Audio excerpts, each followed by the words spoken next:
낙타 50마리의 목줄을 끊지 않은 이유. 굶겨 죽인 잔혹함 때문이 아니라 우리는 너희가 세운 질서를 인정하지 않는다는 대놓고 선전포고였기 때문인데요. 자, 오늘은 고려를 새롭게 엮어볼게요. 이미 알고 있는 사건과 연도는 참조하되 인물의 심리와 선택의 갈림길, 그리고 왜 그런 결정을 내렸는지의 맥락을 중심으로 완전히 새로 짜보겠습니다. 말투는 끝까지 친근하게 중간중간 심리적 클라이맥스를 배치해서 보다가 멈추기 어렵게 만들어 볼게요. 바다는 늘 먼저 소문을 데려왔는데요. 송악 앞바다로 드나드는 배에 실린 건 비단과 소금만이 아니었고 도시의 속도를 바꾸는 뉴스였어요. 어느 항구에 세금이 낮아졌다더라. 어느 집안이 새로 창고를 지었다더라. 어느 섬이 폭풍 뒤에 기항지 역할을 못한다더라. 그런 걸 제일 먼저 읽고 움직인 세력이 있었고 그 세력의 선두에 왕권이 있었는데요. 이 사람 칼을 쥐기 전에 길을 먼저 읽었더라고요. 물길과 사람길 그리고 동길을요. 궁예와 손을 맞잡았을 때도 단순히 군사적 승부욕 때문만은 아니었다는 걸 금방 알 수 있는데요. 한강 유역과 금성 나주 쪽을 묶으면 내륙과 바다가 일직선으로 이어져 보급이 쉬워지고 이게 곧 움직임이 빠른 나라의 가능성이었으니까요. 그런데 권력은 사람의 귓속을 먼저 바꾸죠. 궁예의 의심이 깊어질수록 신하들의 말은 짧아지고 눈치는 길어졌는데요. 칭찬은 줄고 눈총이 늘어나면 일 잘하는 사람이 가장 먼저 피곤해집니다. 왕건도 그랬어요. 전장에서는 이겼는데 궁 안에서는 말수가 줄어드는 느낌이었거든요. 지금 이겨도 내일의 패배가 되면 무슨 의미가 있나라는 질문이 매일 밤 목구멍을 막았겠죠. 바로 그때 지방 후족들의 계산기는 또박또박 돌아가고 있었고 계산기의 결론은 의외로 단순했습니다. 공포 정치에는 미래가 없네. 어느 날 밤 별이 어둡게 매달린 개경 하늘 아래서 칼날의 방향이 조용히 바뀌는데요. 그날 이후로 왕권은 더 이상 누군가의 신복이 아니라 누군가들의 선택이 됩니다. 그리고 918년 고려라는 이름을 입히고 연호를 천수라 정하면서 우린 신생이 아니라 계승이라는 메시지를 굵게 새겨 넣죠. 다음 해 송악을 개경이라 부르고 수도로 삼았을 때 왕건의 속마음은 어땠을까요? 나라는 공간만 바꾸는 게 아니다. 사람의 습관을 바꿔야 한다. 그래서 그는 언어와 의례, 세금을 동시에 손댑니다. 이게 첫 번째 클라이맥스예요. 이름과 자리를 바꾸는 것보다 어려운 일, 사람의 일상을 바꾸려 한 첫 시도였거든요. 하지만 통일의 경쟁 상대는 바로 코앞에서 숨을 고르고 있었는데요. 후백제는 서해 교역과 호남 곡창으로 탄탄했어요. 신라는 흔들리긴 했지만 천년의 이름값이란 게 있잖아요. 사람들은 명성이 남아있는 곳에 끝까지 기대를 걸어보려고 하거든요. 왕건은 여기서 칼과 혼맥과 외교를 동시에 꺼냅니다. 지방 후족과 혼인으로 서로의 뒷문을 열게 만들고 신라에는 우린 적이 아니라 방패라고 말해요. 그런데 927년 후백제가 신라를 급습해버리죠. 고려군은 구원에 나섰는데 공산에서 비틀거리고 맙니다. 이 장면 굉장히 쓰라렸는데요. 전장에서 진 다음날 아침 병사들이 말 안장에 오른 소리를 상상해보면 가죽이 삐그덕거리는 마찰음처럼 자존심이 축축해져요. 바로 여기서 두 번째 클라이맥스가 생깁니다. 졌다고 방향을 잃진 않는다. 930년 고창 일대 호족들의 문이 한꺼번에 열리면서 고려군이 대승을 거두죠. 전략의 복수는 전장보다 느리지만 더 단단하게 돌아옵니다. 그 사이 후백제 안쪽에서는 칼보다 날카로운 게 움직였는데요. 바로 가족의 마음입니다. 견훤이 넷째 금강에게 왕위를 넘기려 하자 큰아들 신검이 자리를 돌려놓겠다는 명분으로 아버지를 금산사에 가둬요. 권력이 집안의 식사 자리까지 파고들면 밥의 맛이 그날로 변합니다. 견훤은 탈출해 고려로 몸을 던지고 신라의 경순왕도 버티는 자존심이 백성의 피를 더 흐르게 하겠다는 판단으로 항복을 선택해요.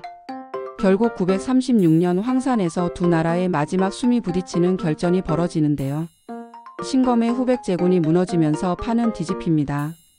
여기서 세 번째 클라이맥스 통일은 칼끝의 번쩍임만이 아니라 상대의 내부를 읽어낸 심리전의 결과였다는 점이에요. 이제 나라 안으로 카메라를 돌려볼게요. 태조 왕건이 제일 먼저 궁금했던 건 아마 이것이었을 거예요. 사람들은 지금 무엇이 가장 버거울까? 그래서 세금을 건드립니다.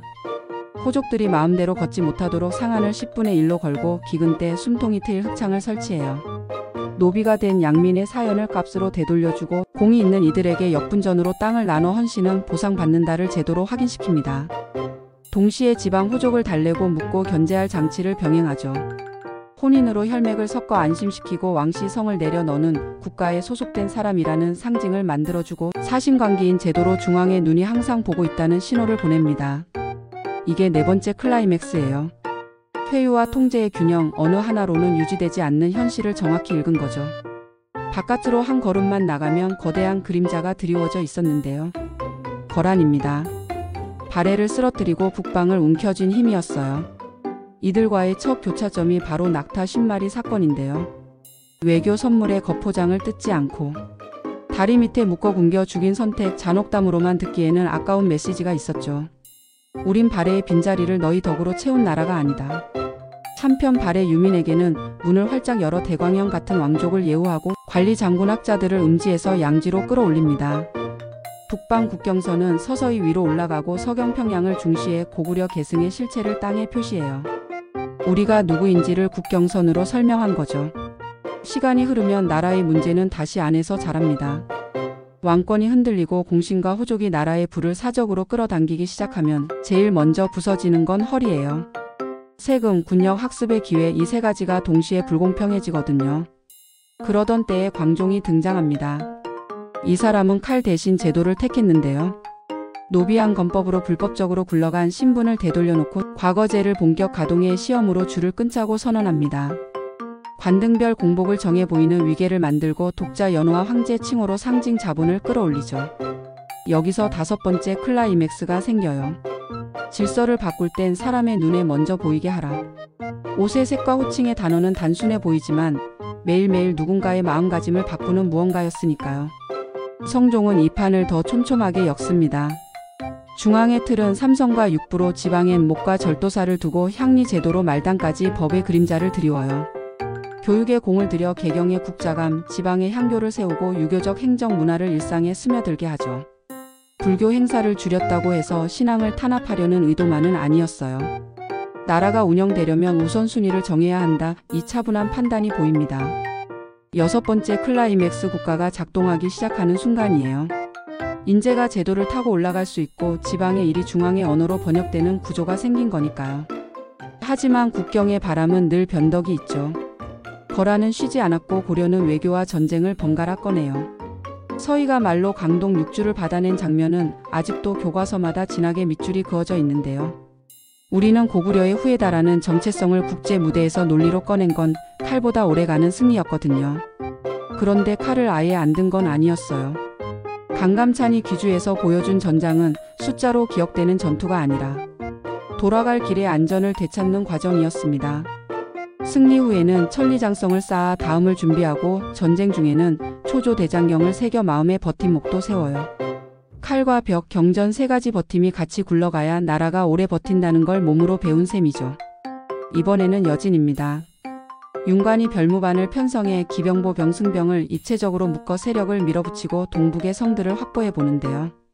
유지의 비용이 승리의 쾌감보다 클 때가 오거든요. 성을 지키기 위한 사람과 식량, 외교의 마찰 결국 성을 돌려주며 전략을 재정비합니다. 여기서 우리가 얻은 교훈은 간단했어요. 점령은 시작일 뿐 유지가 본게임이다. 이 말 나중에 더 뼈저리게 느끼게 됩니다. 내부로 돌아오면 문벌귀족이라는 길고 묵직한 단어가 자리를 깔고 앉아 있어요. 세대 간의 혼맥과 과거 음서가 엉켜 하나의 그물망이 되는데요. 그물은 물고기도 잡지만 물살도 막습니다. 이자겸의 전행은 그 물살을 막다가 둑이 넘친 사례였고 왕권과 문벌의 한판 충돌은 피할 수 없는 충돌이었죠. 겨우 수습됐다 싶을 때 서경에서 묘청이 서경 천도왕제, 칭호독자 연호금 정벌이라는 과감한 카드 묶음을 내놓습니다. 김부식의 보수 진영은 현실은 계산으로 다뤄야 한다고 맞섰고 결국 나는 진압돼요. 그런데 흉터가 깊었습니다. 무신차별의 기름을 붓는 모양새가 되어 1170년 칼의 반란 무신정변으로 이어지거든요. 일곱 번째 클라이맥스 정치의 무게중심이 말에서 칼로 옮겨간 순간입니다. 중방이 권력을 쥐고 사병과 토지가 권력의 기준이 됩니다. 무신 정권은 한동안 불안정의 일상화를 만들었는데요. 김보당의 난, 조이총의 난, 망이망소의 형제의 봉기 전주, 관노의 난, 김삼이오심 이비패자 이름이 많다는 건 불만의 모양도 많았다는 뜻이죠. 최씨 정권은 강화도로 천도의 장기 항전을 택하고 8만 대장경을 새기며 정신적 버팀목을 세웁니다. 하지만 세계사의 파도 몽골이 유라시아를 휩쓸고 있었거든요. 저고요 사건을 계기로 시작된 침입은 간헐적으로 반복되고 처인성에서 김윤호가 살리타를 꺾는 통쾌한 승리도 있었지만 전반적으로는 버티며 깎여나가는 전쟁이었습니다. 삼별초는 강화진도 제주로 옮겨가 독립항전을 이어가다가 결국 연합군에 진압돼요. 8번째 클라이맥스 이 시대는 이겼다는 말보다 끝까지 버텼다가 더 값진 칭찬이었던 때입니다. 강화 뒤에 남은 건 명분 대신 조건이었는데요. 부마국의 틀, 정동행성, 다루같이 공녀와 응방의 그림자 나라의 말투와 옷차림까지 바뀌는 경험을 합니다. 동시에 문화는 서로 스며들기도 했어요. 변바로복이 유행하고 반대로 고려의 풍속도 저쪽으로 건너가요. 현실은 늘 복합적이죠. 그런데 권력의 성격이 바뀝니다. 친원 권문세족이 득세하고 도평의사사 같은 핵심을 잡아 경제와 인사에서 이익을 쥐어요. 토지는 더 사적으로 쌓이고 국가는 점점 말라가죠. 이럴 때 도령 공민왕이 칼을 듭니다. 기철 일파를 치우고 왜곡된 관제를 복원하고 쌍성총 간부를 공격해 북방의 일부를 되찾아요. 신돈에게 전민 변정도감을 맡겨 토지노비 문제를 직접 파고들고 신진사 대부의 길을 틔워요. 9번째 클라이맥스 무너진 기준선을 다시 긋는 개혁의 순간입니다. 다만 개혁은 늘 반격을 부르고 신돈이 실각하면서 속도는 꺾입니다. 그래도 한번 열린 길은 쉽게 닫히지 않아요. 새로운 세대가 그 길을 기억하거든요. 바깥에서는 왜구가 기회를 엿보며 연안을 괴롭혔고 채무선이 화통도감을 세워 화약 무기를 만들어 진포에서 외선을 불태우며 장면을 바꿉니다. 육지에서는 강토 곳곳에서 채영과 이성계가 승리를 쌓아 군사 영웅의 얼굴이 되어가요. 여기서 중요한 변화가 일어나는데요. 칼을 드는 사람과 문을 여는 사람이 손을 잡습니다. 신진사대부가 성리학으로 무장해 권문세족의 폐단을 논리로 찍고 신흥 무인 세력은 그 논리를 힘으로 뒷받침해요. 다만 내부에서도 온건과 급진으로 갈라져요. 틀을 유지하고 고치자는 쪽과 틀부터 바꾸자는 쪽 같은 문제를 보지만 미래의 속도를 다르게 정한 겁니다. 결정적인 시험대가 요동이었는데요. 명이 일어서고 국경의 긴장이 올라가자 조정은 감정과 체면으로 병력을 밀어넣으려 합니다. 이성계는 4가지 이유 큰 나라에 대한 거역, 여름철동은 국내 방어 공백, 장마로 할 악교가 풀리고 전염병이 도는 문제를 들어 지금은 아니다라고 말해요. 그런데 명령은 이미 떨어졌고 군은 움직입니다. 그리고 위화도. 이 강가에서 방향은 역풍을 택합니다. 칼끝을 돌려 안쪽을 겨누는 선택, 듣기만 해도 위험한 결정이지만 누군가에겐 나라를 다시 작동시키기 위한 리셋 버튼이었어요. 10번째 클라이맥스 정치의 판 자체를 갈아엎는 유턴의 순간입니다. 과전법으로 신진 세력의 경제 기반을 보장하고 정적을 정리하고 결국 1392년에 새 깃발이 세워져요. 조선이라는 이름이죠. 고려의 막이 내린 날 많은 사람들이 씁쓸함과 안도감을 동시에 느꼈을 거예요. 끝났다와 시작됐다가 같은 문장에 담기는 기묘한 감정 말이죠. 여기서 한번 숨을 고르고 고려라는 서사를 다른 각도에서 묶어볼까요? 이 나라의 긴 러닝타임을 움직인 힘은 3갈래였어요. 첫째, 바다와 북방의 길목을 누가 잡느냐의 문제였는데요. 송악 한강 금성으로 이어지는 물류선, 서해의 바람, 평양과 압록 두만의 현장감, 이런 것들이 국경을 무엇으로 말할 것인가를 결정했어요. 때로는 서희의 혀가 칼을 이겼고 때로는 강감찬의 칼이 단판을 완성했죠. 둘째, 집의 엘리트의 교체였어요. 호족에서 문벌, 문벌에서 무신, 무신에서 권문세족, 그리고 신진사대부와 신흥 무인의 연대. 누가 인사권과 토지를 쥐는가가 결국 백성의 하루를 바꾸었고 그 변화에 따라 나라의 말투가 달라졌습니다. 셋째, 제도의 힘이었는데요. 세금, 토지, 과거, 교육, 복지 이 5가지 바퀴를 얼마나 균형 있게 굴리느냐가 나라의 체력을 결정했어요. 광종이 줄을 끊고 성종이 틀을 쌓고 공민왕이 기준선을 다시 그은 건 모두 같은 질문에 다른 답이었죠. 힘이 먼저냐, 원칙이 먼저냐. 이제 처음 질문으로 돌아갈게요. 낙타 10마리를 굶겨 죽인 왕이 왜 영웅이냐고요? 그 장면을 잔혹사로만 읽으면 국가의 마음을 놓쳐요. 태조가 거란의 선물을 거부한 건 외교의 미학을 모르는 야만이 아니라 정체성의 신호였거든요. 발의 유민을 받아들이고 서경을 키우고 고구려 계승을 깨는 정책과 같은 문장을 이루는 단어였어요. 그 한 번의 무시가 나중에 서희의 단판에서 문장으로, 강감찬의 검격에서 확신으로, 공민왕의 개혁에서 기준선으로 연결됩니다. 그래서 영웅이라는 말 대신 저는 이렇게 부르고 싶어요. 방향을 고르는 사람. 왕건이 길을 읽었고 광종이 줄을 끊었고 성종이 틀을 세웠고 강감찬과 윤관이 국경의 의미를 시험대에 올렸고 묘청과 김부식이 나라의 방향을 두고 싸웠고 무신들이 칼로 질서를 바꿨고 몽골의 폭풍 속에서 삼별초가 끝까지 의지를 버티고 공민왕이 잣대를 다시 세웠고 이성계가 마지막 강가에서 방향을 뒤집었어요. 이 모든 순간에 공통된 질문은 단 하나였는데요. 우리는 누구로 남을 것인가? 바다를 읽는 나라, 북방을 기억하는 나라, 제도를 믿는 나라. 고려는 세 가지 얼굴을 번갈아 쓰면서도 끝내 그 질문에서 도망치지 않았습니다. 그래서 오늘의 결론 아주 개인적으로 이렇게 정리해 볼게요. 고려의 주인공은 특정 왕이나 명장 한 사람이 아니었고요. 방향을 고르는 용기였다고요. 낙타의 목줄을 풀지 않은 밤부터 위화도의 물안개가 거치던 새벽까지 선택의 순간마다 이 나라는 스스로의 얼굴을 덧칠해 왔습니다. 그리고 그 덧칠이 쌓여 다음 왕조의 첫 붓질이 가능해졌던 거고요. 역사책의 페이지가 바뀌는 소리는 사실 누군가의 심장이 다음 박자를 고르는 소리였다는 걸 지금 우리는 조금 더 선명하게 듣게 되었네요.